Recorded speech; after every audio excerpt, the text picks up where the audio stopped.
ታዋቂዎቹ የቲክቶክ ተጽዕኖ ፈጣሪዎች አዶናይ እና ጃኒ ስመኝ ገብሩ መለያየታቸውን ይፋ አደረጉ። ከጥቂት ወራት በፊት ከተመሳሳይ ጾታ ጋር ግንኙነት አለው ተብሎ ከህዝቡ ቁጣ ተነስቶበት የነበረው ጋዜጠኛ ሶፎንያስ በአእምሮ ህመም የባይፖላር ዲስኦርደር ተይዞ የሕክምና ክትትል ላይ መሆኑን ይፋ አደረገ። ትራምፕ የተሰኘው ጎሽ በአሁኑ ሰዓት ታላቅ መነጋገሪያ መሆኑ ቀጥሏል።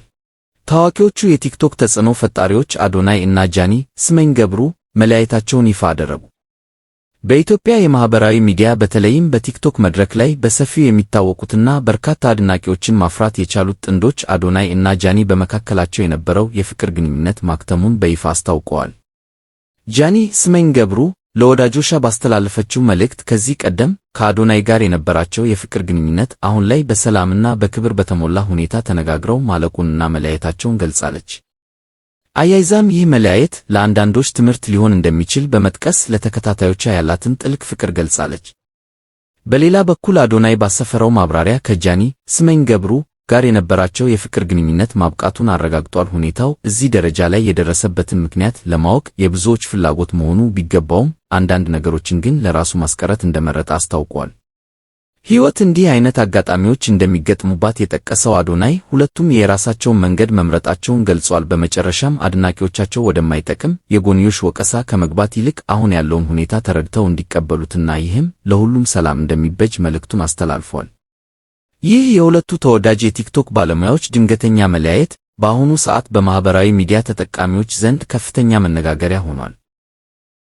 ትራምፕ የተሰኘው ጎሽ በአሁኑ ሰዓት ታላቅ መነጋገሪያ መሆኑ ቀጥሏል።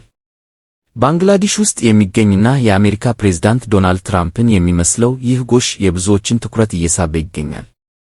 የጎሹ ዝና በዓለም አቀፍ ደረጃ መናፈሱን ተከትሎ በርካታ የዓለም ባለሀብቶች በሚሊዮን ዶላር እንስሳውን ለመግዛት ጥያቄዎችን እያቀረቡ ቢሆንም የባንግላዴሽ መንግስት ግን ፍጹም አንሸጠውም በማለት ጥያቄዎቹን በሙሉ ውድቅ አድርገውታል።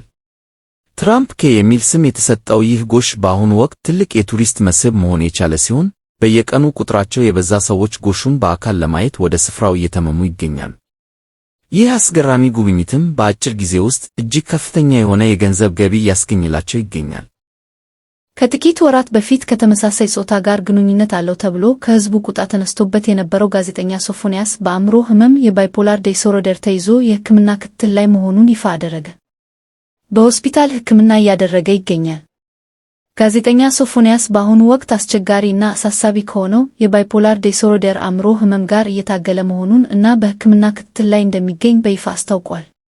ጋዜጠኛው ይህንን ግልጽ መረጃ ለህዝብ ያጋራው ማህበራዊ ሚዲያ ላይ ባስተላለፈው መልእክት ሲሆን የሥራ ባልደረቦቹን፣ አድናቂዎቹን እና መላው ቤተሰቡን በሐሳብና በጸሎት ከጎኑ እንዲቆሙ ጠይቋል።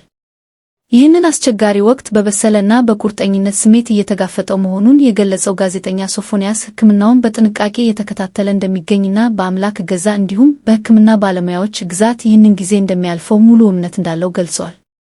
በርካታ የማህበራዊ ሚዲያ ተጠቃሚዎችና ወዳጆቹም ለአርቲስቱና ጋዜጠኛ ያላቸውን አድናቆትና ፍቅር በመግለጽ ፈጣን ማገገምን እየተመኙለት ይገኛሉ። የባይፖላር ህመም በሰው ልጅ ስሜት፣ ጉልበትና የዕለት ተዕለት ተግባራትን የማከናወን አቅም ላይ ከፍተኛና ከባድ የባህሪ መዋስቅን የሚያመጣ የአእምሮ ጤና እክል ነው። ይህ ህመም በአብዛኛው በሁለት ተቃራኒ የስሜት ጫፎች ይገለጻል። አንድ የመቀስቀስ ወይም የከፍተኛ ደስታ ስሜት። በዚህ ወቅት ህመምተኛው ባልተለመደ ሁኔታ እጅግ በጣም ከፍተኛ ጉልበት ይኖረዋል፣ ከመጠን በላይ ይደሰታል፣ ሐሳቦቹ በጭንቅላቱ ውስጥ በፍጥነት ይሯሯጣሉ፣ እንቅልፍ አይወስደውም፣ እንዲሁም ያለ ምንም ፍርሃት ለአደጋ የሚያጋልጡ ውሳኔዎችን ሊወስን ይችላል። 2 የከፍተኛ ጭንቀትና የዲፕሬሽን ስሜት ዲፕሬሽን። በዚህ የስሜት ጫፍ ላይ ደግሞ ህመምተኛው ፍጹም ተስፋ መቁረጥ፣ ከፍተኛ የሐዘን ስሜት፣ የጉልበት ማጣት፣ ከሰዎች መገለል እና ቀደም ሲል ያስደስቱት የነበሩ ነገሮች በሙሉ ትርጉም አልባ ሆነው ይታዩታል። ይህ ህመም በሕክምናና በባለሙያ ምክር ቴራፒ በአግባቡ ሊተገበርና ሊቆጣጠሩት የሚችል ቢሆንም በህብረተሰቡ ውስጥ ስላለው ግንዛቤ ማነስና መድሎ ስቴማ ምክንያት በርካታ ሰዎች ህመማቸውን ደብቀው እንዲቆዩ ያደርጋቸዋል። ለጋዜጠኛ ሶፎንያስ ፈጣንና ሙሉ ጤንነትን እመኛለን።